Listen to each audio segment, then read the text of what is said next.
there, and welcome to today's video, in which I'll be explaining how the Blood Pact was possible.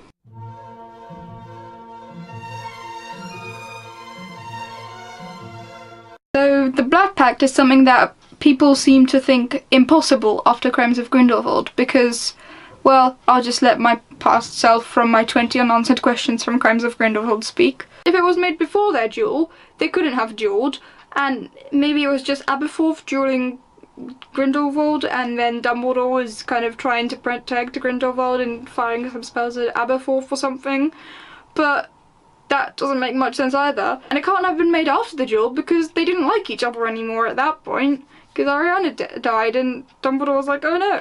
Another possibility is that Dumbledore wasn't involved at all but just blames himself because he somehow caused the duel between Aberforth and Grindelwald. That doesn't really fit with Dumbledore not knowing who threw the last spell that actually killed Ariana though. Also, side note, they'll now have to cast a young Aberforth, which will be interesting. The whole thing with Dumbledore not really properly being involved always sounded a little bit fishy to me, but it was the best explanation I could think of and many others.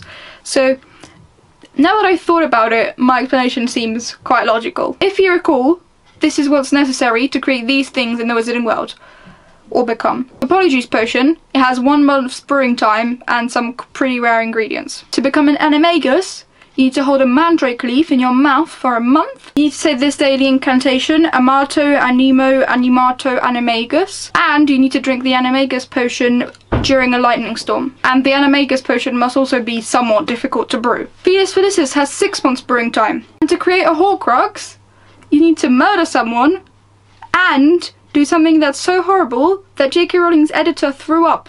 So how about if the process of making a blood pact is so complicated that they only did it at the end of the summer because they needed to gather all the ingredients or figure out the spells or something along those lines. And then once they did it, it took a few weeks or months, maybe a fortnight, to activate. Maybe they cut their hands open and the actual necklace was formed, but it didn't work until, say, 2 weeks after that, which is plenty of time for them to fall out and Dumbledore be like, well, I don't want to take over the world, and then the duel to happen, and then for the Blood Pact to take effect. It seems so obvious now that I've thought of it, but it's been really interesting seeing people try and figure out. Seamus Gorman's video from a year ago brought to my attention the anagram in Fantastic Beasts and Where to Find Them textbook, where it says Mr. Augustus Worm, which can be rearranged to spell use Aram Mugwort. And this just brought to Seamus's attention through a Reddit post, which if I can find them, I'll link them both in the description. I like Seamus's theory about how to use Aram Mugwort because it matches with the publishing house Obscurus Books. I think maybe this Aram Mugwort was actually used in the creation of the Blood Pact, which is less likely, or it's what you need to destroy one. And that's why we don't see blood pacts in Harry Potter, because they've become obsolete. If everyone knows how to undo them, they're useless. Maybe Dumbledore's been figuring out how to destroy a blood pact during the events of Fantastic Beasts and Where to Find Them, say. And he's figured out that Aram Mugwort is a really important thing in destroying the blood pact, or maybe just the main thing that you need. Maybe it needs to sit in Aram Mugwort's solution for a month.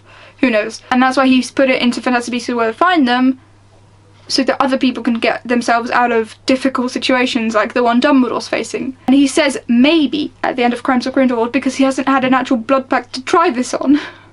And now that he has his back, he can check. Obviously, the solution being, I guess, not really simple, but as simple as that from our point of view, would mean that Dumbledore would probably be able to destroy it before Fantastic Beasts 5, and therefore him not being able to duel Grindelwald for that long would be weird. Maybe there's another thing. I hope there's not. So in conclusion, I think that Dumbledore and Grindelwald, you know, cut their hands open and created the necklace before the Blood Pact actually was put into effect, before it activated, because there are many things in the Wizarding World that take some time to actually start working. And then what I believe is that Aram Mugwort can be used to reverse the effects of the Blood Pact. And that's why Mr. Augustus Worm is mentioned in the front of Fantastic Beasts and Where to Find Them. While I appreciate Dumbledore putting Mr. Augustus Worm at the front of Newt Scamander's textbook, doesn't seem like the smartest thing to do.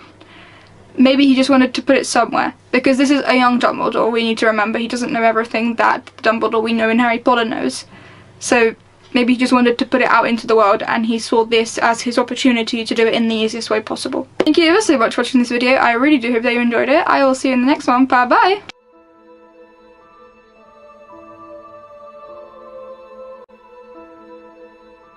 Hiya, and welcome to